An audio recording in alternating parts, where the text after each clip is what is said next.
Hi, everyone. My name is Morgan Nichols. I'm the State Director of Main Street Alliance of Vermont. I'm going to give it a few minutes as people come on to the call from their last session. Thank you so much for joining us. We'll probably wait 2 minutes.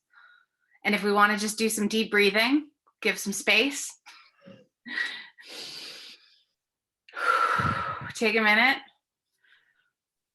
Do that self-care. Or if anyone needs to get a cup of coffee or run to the restroom, take a bio break, and take a few minutes to do that. And hi, everybody. I'm Anna from Let's Grow Kids, and I'm the tech host for this session. I'll be available if you have any technical questions, but other than that, I'll be on mute and kind of monitoring the chat. So feel free to add any questions you have specifically about tech stuff there. And I'm sure Morgan will let you know how you can participate in this session in other ways.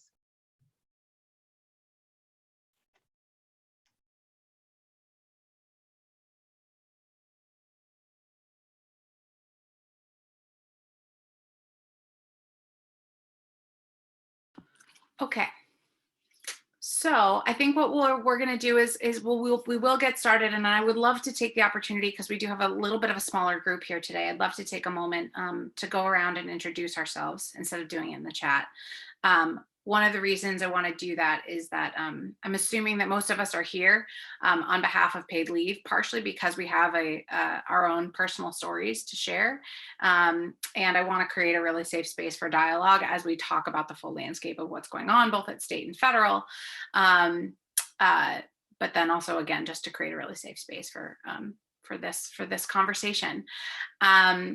So to model this, if we could just give our name, our association, and briefly just why we're here and why it's so important we want to fight for paid leave. So my name is Morgan Nichols. I'm the State Director of Main Street Alliance of Vermont, and I'm also the co-lead with Michelle Fay of Voices for Vermont's Children of the Vermont FaMLI Coalition. You'll see everyone who's in the coalition a little bit later. Not only is this essential to the work that I do as the part of the lead as the coalition, but had a personal experience in this last year and personally understand that without paid leave, it puts our families at risk of losing financial security. And so everything we can do to secure that is important. I'm going to sort of say who's going to go next just to keep things moving. So Kelly, Isla, and then Cindy, if we can go in that order. Hi, I'm Kelly Hackett. I am a registered home childcare provider in Waterbury, and I'm wanting to know more about, I guess, just become a little bit more knowledgeable about paid leave. And I'm actually, I guess the part of me is I don't have insurance. Our family does not have insurance, and insurance is really not attainable at the price that it's at. So I'm curious to how this would all work into early ed and stuff. So thank you for sharing. Isla? Yes, I'm Isla. I am a preschool teacher at Turtle Island Children's Center in Montpelier, and I'm also a member of the Early Childhood Educators Coalition. And I am just very passionate about providing as much paid leave as possible. I see firsthand a lot of the time the struggle that parents go through when they feel that they have to return to work too early because they don't have enough paid leave. And so I'd like to learn more and yeah, just help where I can. Thank you. Cindy, then we'll go to Matthew, Darla, and then April. Hi, I'm Cindy Bodwin-Value. I'm the director at Early Learning Center in Colchester.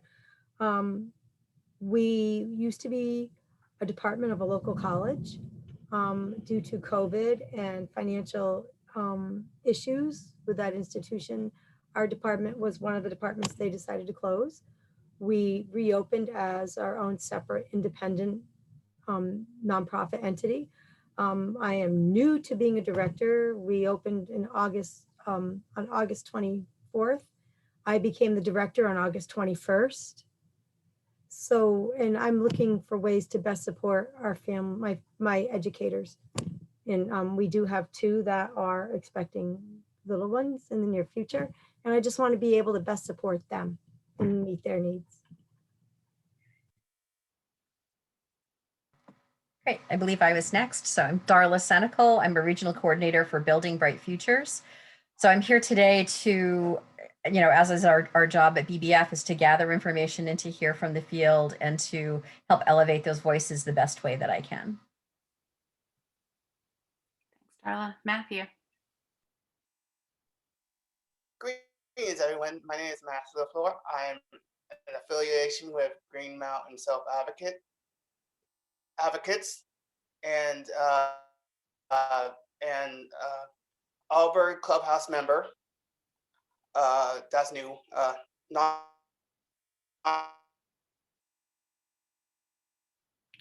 Shoot, Matthew, you're breaking up. Nonprofit organization based in Auburn.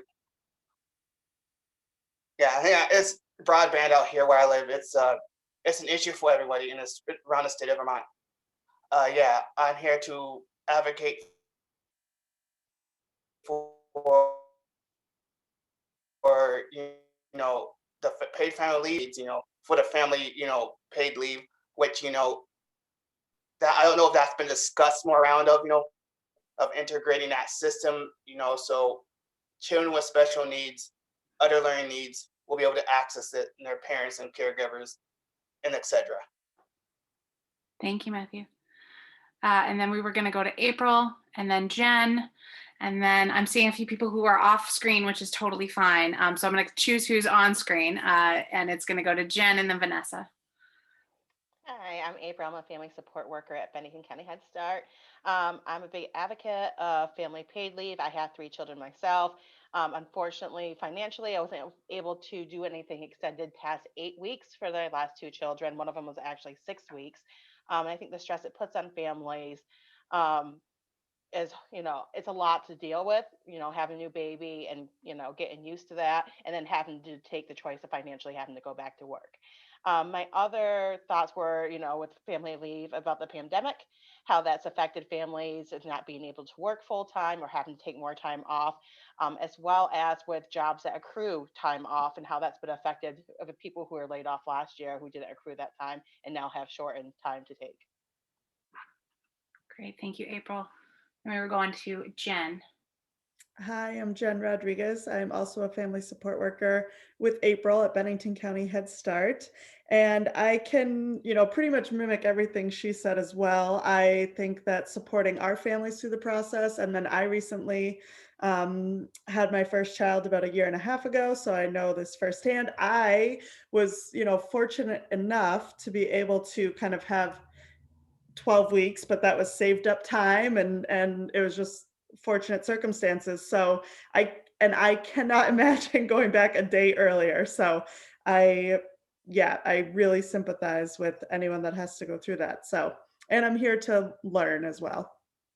Great. Thank you. Then we're going to go to Vanessa, Allison, and then Crystal. Hello, my name is Vanessa. I think the Family Leave Act is very important. I know during the pandemic, I'm a single mom of 4, and luckily I didn't lose my job and was able to take the time I needed off. So it just impacts us immensely. Thank you. Allison. Hi. So I am not a mom, but I am a director of a program, and I am interested in learning more about this for the purpose of my staff, really. Awesome. Wonderful. Crystal. Hi, my name is Crystal Michaud, and I'm Director of Child Care Licensing with DCF's Child Development Division.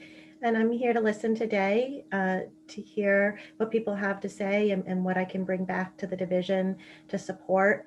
And, I think family medical leave is important for all Vermonters in a variety of ways, not only for parents that are having young children, but also to attend to our other medical needs or family needs that we have. Absolutely. All right. Well, I don't want to call on anyone who's not on video just because I recognize that we've got to all have a lot of things going on right now. So what I'm going to do right now is share my screen and we will dive right into the programming for today. And I just want to say that if anyone has any questions, if you want to just hold on to them a little bit, if it's something that's really immediate, please just call out because I'm going to be sort of holding a couple things, and so I might not see your face. So please just kind of interrupt me. And I want this just to be a very kind of open, an open dialogue. So okay, I'm gonna share my screen two, share. Is everyone seeing the Vermont Family Coalition? Yeah, okay, great. So as I said, my name is Morgan Nichols. I'm the State Director of Main Street Alliance and the co-lead of the coalition. I use she, her pronouns. And essentially today for this call, what we want to do is give essentially a level set of where we are so that we can understand both what's at the state and federal level and then talk about what the opportunities are for advocacy as we move forward. Let me just, my notes changed a little bit because we changed this format. And as I said before, we want to be fairly informal, open discussion. So if you have a question, please just kind of call out and let me know if there's some questions that you have, especially as it relates to the state or federal. So the Vermont Family Coalition, as you can see, we have huge representation from around the state. These are organizations that represent parents, caregivers, small business owners, as my organization, advocates for gender and reproductive equity, families, food security, racial disparities, racial justice, disability rights, and more, we keenly understand how important it is to have financial security to take care of oneself and or your family members, especially now through COVID-19. Just so you all know, we are always welcoming new members to this group. So if there's anyone here representing an organization and you'd like to learn more, I'll share my email at the end of this call. Before we get into kind of the state and the federal landscape, we were thrilled to see that President Biden and Vice President Harris have shown that this is that paid leave and paid family and medical leave is a national priority for them and the American Recovery Act. And we're doing all that we can to move the ball forward and bring Vermont's voice to that fight. We have a really strong opportunity here to take advantage of a national paid leave solution. It could be potentially another 10 years if we don't do this now. It could be another 10 years before this happens at the national level. And so I'm really excited that you're all here today to talk more about this. Okay, so again, level setting. So as the coalition, when we're talking about paid leave, one of the things that's really important is that we're talking about these foundational priorities. These are sort of like the 3 A's of this program. We want to ensure that it's accessible, that it covers all workers, all kinds of leave, and this is really, really crucially important, personal leave, bonding, and family caregiving, and that it covers all kinds of families, recognizing that we have to have an inclusive family definition, and that it doesn't have to just be because of biological connection, right? Families are built in a lot of unique and dynamic ways, and we want to honor that. We also want to ensure, and I wish we could find a different word for adequate because it just doesn't feel right, but that the duration of leave is long enough, right? April, you were saying, how was it, April? That you only were able to take 6 to 8 weeks. And then I believe it was Jen, you were able to take 12 weeks. But that for bonding, it's really, really important. You need to have the right amount of time to heal. As it relates to COVID-19, they only gave 2 weeks of paid leave through the Families First Corona Relief Act. And we know that COVID-19 has long-term impacts for personal care far beyond just 2 weeks of work. And luckily, hopefully, and I know that Congressman Welch was just on his way to go pass the Rescue Act. And hopefully that's going to move forward. So Families First Corona Relief Act will get reinstated and up to about 14 weeks. But we really want to ensure that the duration is strong. Also, that it's affordable, affordable for small businesses to be able to enter into that program, and that we get the highest wage replacement for our workers so that it's actually usable. Many of the private plans that are created through programs like that you might get through work sometimes are only 60% wage replacement. Is that enough to actually cover your bills? So we really advocate for the highest level of wage replacement.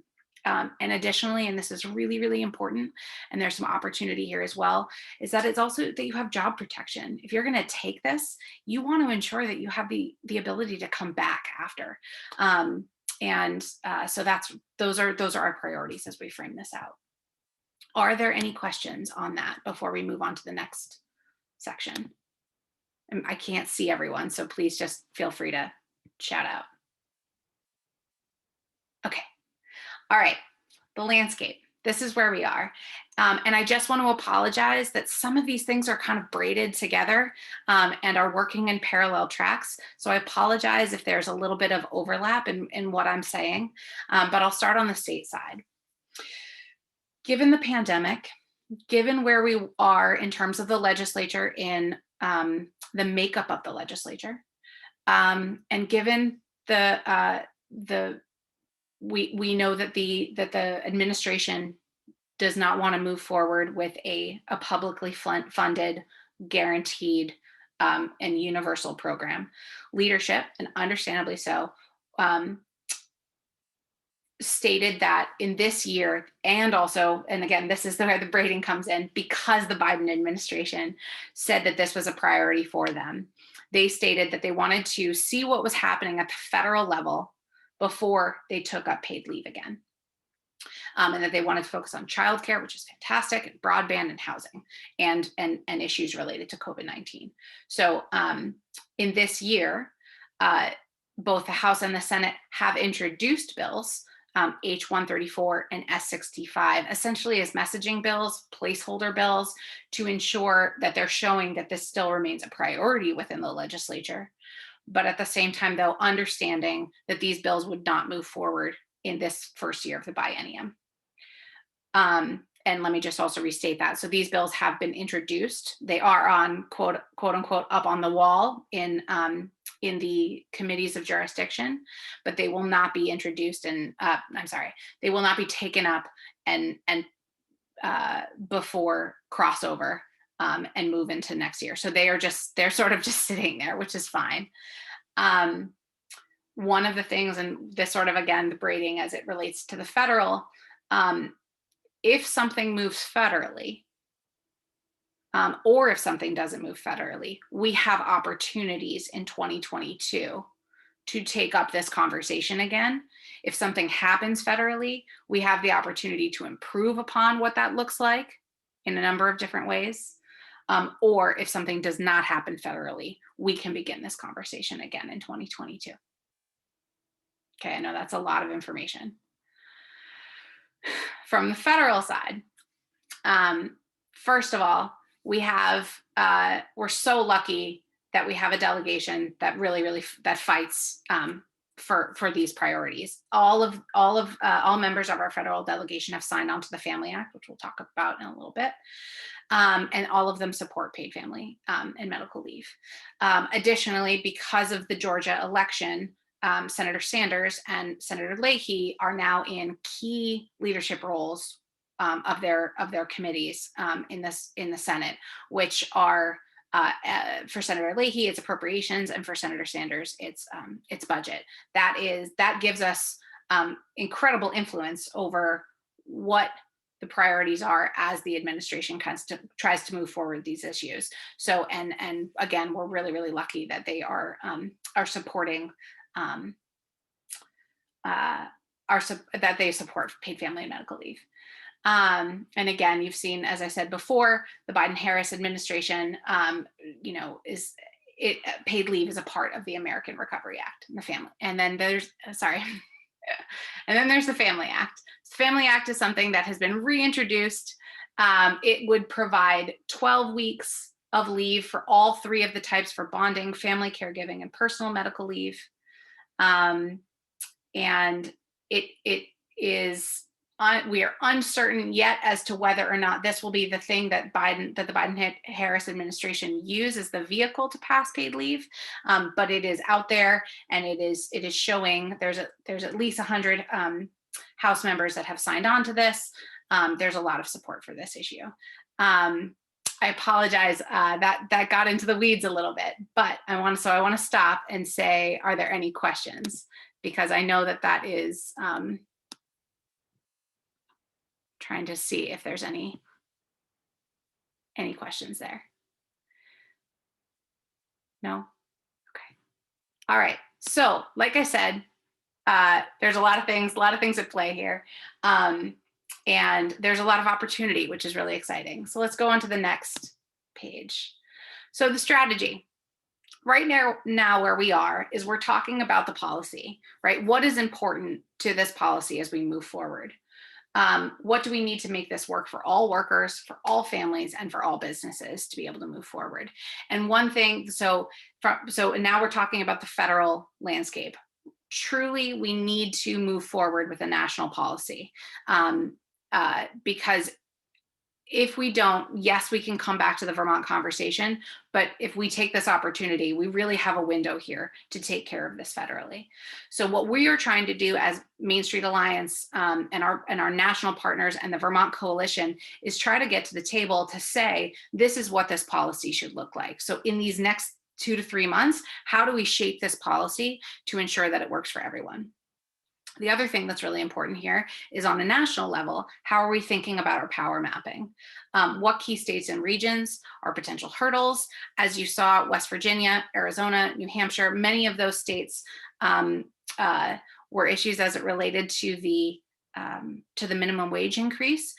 There could be potential issues as that relates to paid leave. So how are we being strategic and getting as many stories and voices to the table at those states to create collective buy-in across Congress?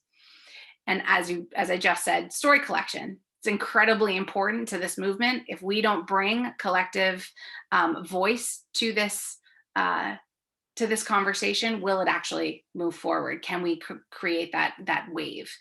And we will do that through a national social media grassroots campaign. So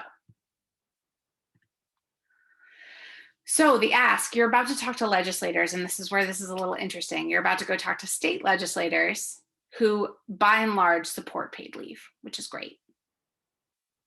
And one of the things that we want to do is that we want to move beyond, we hope you'll just stand with paid leave, because that's where the devil's in the details, right? What's at stake? That I'm reading, but like, what's at stake if it's not inclusive, if it's not guaranteed, if it's not protected, if it's not affordable? Matt Levin, who's on this coalition, said last year, are we creating a safety net with gaping holes in it, right? So one of the things that we want to do as we talk about, as you're going to go talk to these legislators, is how can you bring your personal experience to it if you have it? Is there an opportunity for you to say, like this larger trend, right? 74% of women in Vermont are on unemployment. What's the larger trend that's part of this? Is it part of, is paid leave a part of that? Absolutely.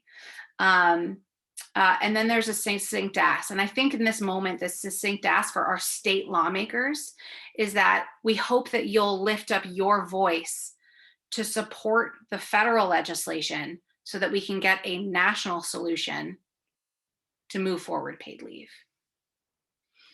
And as Matt Levin always says, be compelling, not comprehensive.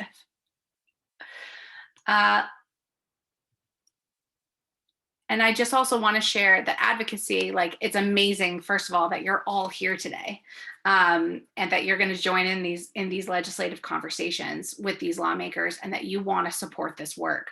But advocacy can have, it's really a broad continuum. It can be a lot of things beyond today. It can be lifting up social media, liking, sharing, and reposting. It can be signing on to an urgent action to say, yes, we call for paid leave.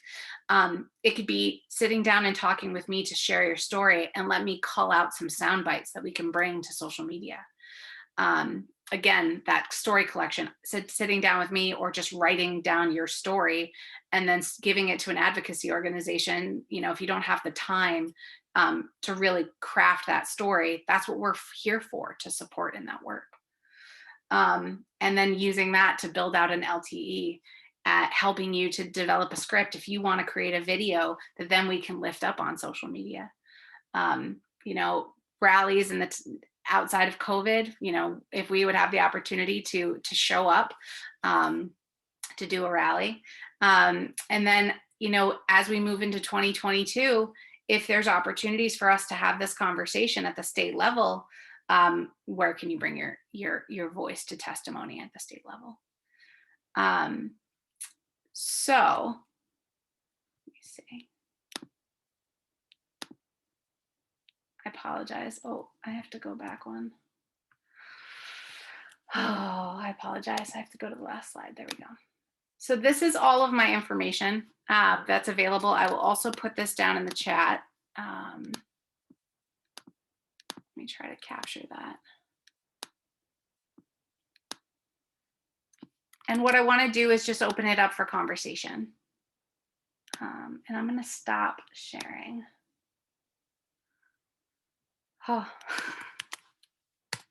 So that is my email. That's our Instagram. That is the Main Street Alliance of Vermont's Facebook page. And then that's the coalition's Facebook page. So all of that's in the chat right now. So lots of information there. I'd love to get people's feedback on the landscape, concerns, things that we need to make sure we lift up.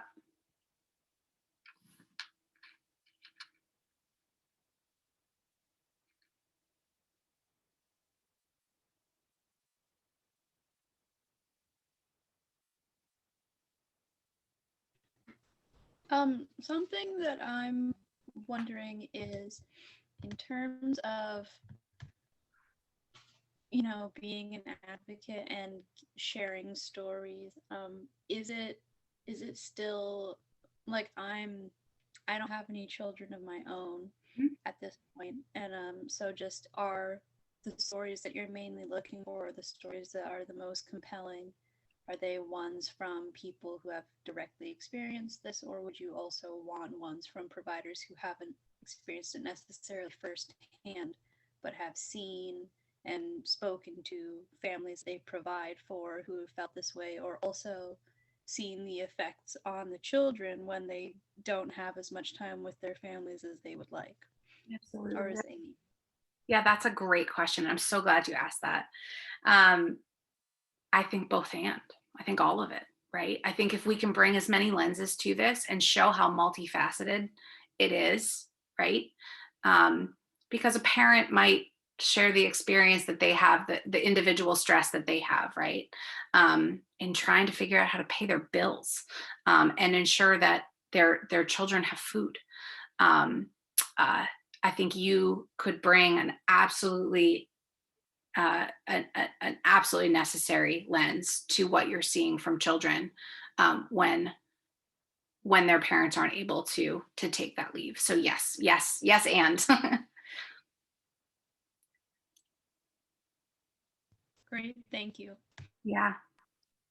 So I had put this in the chat, but, you know, as a home childcare provider, I went back to work 3 weeks after delivering my third child. And then, but most providers who are in my network, you know, one provider, she has 6 kids and she went back to work providing in-home childcare after a week of delivering, and, you know, and not having a choice. And that week they were not paid.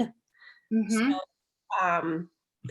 So there's a lot of those kind of things. And same with having a family member who has passed away and bereavement. And, you know, a lot of that is just negotiating with our families, or some people are counting in sick time and they use it as sick time. But, you know, it's in my handbook, it's really, you know, if you're willing and able to pay, you know, compensation is appreciative, but you know, I understand the families can't always do that. So, you know, so those are real stories that I have also shared with our like legislators and that sort of thing. But those will be the stories that I'm bringing, you know, or if, you know, people are, the big question has been around, what if one of us gets sick with COVID? Like, what do your policies look like with that piece? And,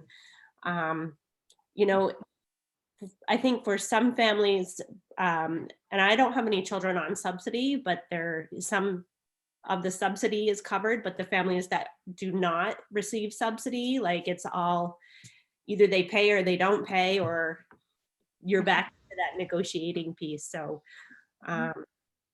those have been the conversations that's been happening in our networks. Yep.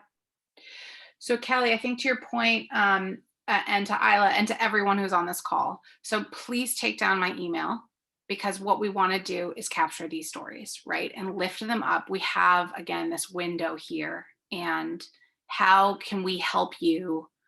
And if your friend who went back after 1 week, right, was able to tell their story. I just also want to say the bereavement component is in one of the bills that was introduced in the House that we were very involved in crafting, H134. It's a really strong and inclusive bill.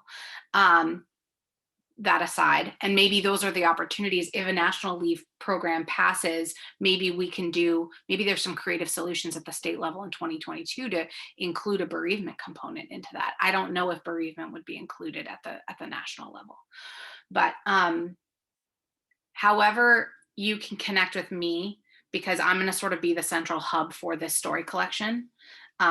Parents, providers, business owners, any and all stories. One of my biggest goals is to try to collect as many stories and just hammer our social media with it as much as possible, again, to try to get this groundswell of understanding that this just doesn't have to be a thing we accept that we don't have, and that people in Europe have, right? We have an opportunity here, and this should be just like healthcare. This should be a right. People should have the right and the financial security to take care of themselves. I'll get really personal. I'm fine. I'm going to be fine, but I had thyroid cancer. And I'm now on the other side of it. But had I been, and I have been a waitress, I have been a line cook, I have been a hostess, I have been a ski instructor. Had I had this in October, I would have been out for 2 months of work because it was physical labor, and I would not have been able to go back to work. I can't, like the financial impacts of what that would have done to me. And I don't have children yet. I mean, I can't even imagine the financial stress that would have put on my family, and how the amount of people that we have in the state of Vermont who are service industry, where this does not exist for them, is real. So I think as many personal stories as we could bring to this, the better. So, Morgan, can I ask, are there some champions in the business community that you could point out to us that perhaps we could ask them to, lend their voice to this cause as well? and I didn't share that at the beginning. So I am a business advocacy organization. So yes, there are definitely some champions within our organization who are very loud on this as well. And I would be more than happy to connect with BBF to talk about what our campaign is going to look like. We're also really trying to develop we have a national business working group talking about this as well. And so we can, how can we bring our collective voice to that? So I will, again, please email me, and I'd be happy to talk about what this can look like. The other piece of this is, if anyone's interested in bringing together other folks who might want to share their story, I would be more than happy to host another listening session, right, where we can bring people together to talk about what this looks like. So again, please email me. I'll get you all in a collective list, and then we can start really, hopefully just, throw the pebble and see what the ripple effects can be in terms of this wave. We have about, I believe we go till 40, right? Is that right, Erin? or Anna, or do we go to 40? So we've got about 9 minutes left, and I don't want to keep you longer than is necessary. But any other questions? I just had a comment about the language when it comes to maternity leave, about maybe including more mental health in there as well too. A lot of times when the doctor writes for your leave, they think of it in terms of medical. But we have a lot of families that struggle with depression or just accumulating back to like their new way of life. So it'd be nice to emphasize those points as well as not so much the physical is a big part, but also those other components that play a part in there as well too. That's a great point, and we'll bring that to the table as well. Yeah. So for personal medical leave, right, you've got the ability, like there's a couple components there, but we will ensure that I'll lift that up for sure. Especially as we've seen through COVID, right? Mental health has been a huge issue through COVID. I did promise to stay on mute, but I also wanted to bring my voice here as an advocate for paid family leave. And I've been like peripherally involved in this for probably 10 years or longer. And I remember, I'd be really excited to participate in some kind of listening session and tell my own stories of taking, unpaid leave when my children were born, but also the leave I had to take to care for my mother as she transitioned due to cancer, and how difficult it was to re-enter the workforce after that. Just like piecing things together and recognizing, how much families really do struggle in those transitions. I also wanted to name, I remember in the early days of advocating for this, I think it was a story that came from Philadelphia, when they were really doing a great job of getting paid family leave in the city of Philadelphia. And the story was actually told from the perspective of an elementary aged student. And it was a young girl who's was telling her story of avoiding the nurse's office. Avoiding the nurse's office when she wasn't feeling well because she didn't want her mom to get called and have to leave work because she knew it meant her mom would get fired. And that one really struck me, and I think is a really powerful, also when talking to legislators, to really feel how, again, like none of these issues are like siloed, right? Like so many families are dealing with so many intersectional challenges, and when you really hear it from the voices of kids, how much they recognize and notice the struggles that their parents are facing and how they try to dismiss their own medical needs in order to protect their parents' work.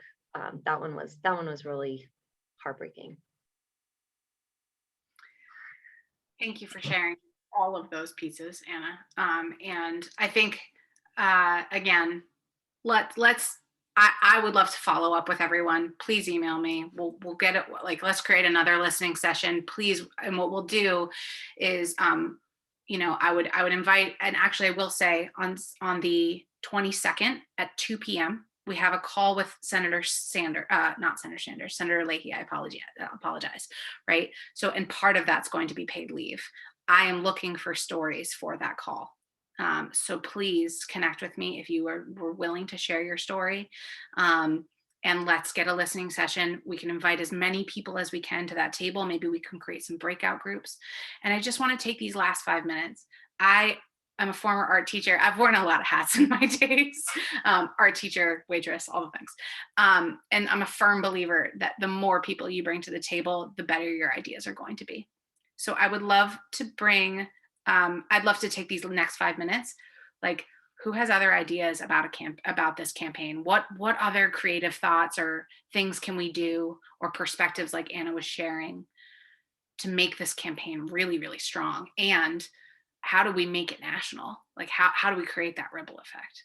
Does anyone have any thoughts? And no idea is a bad one.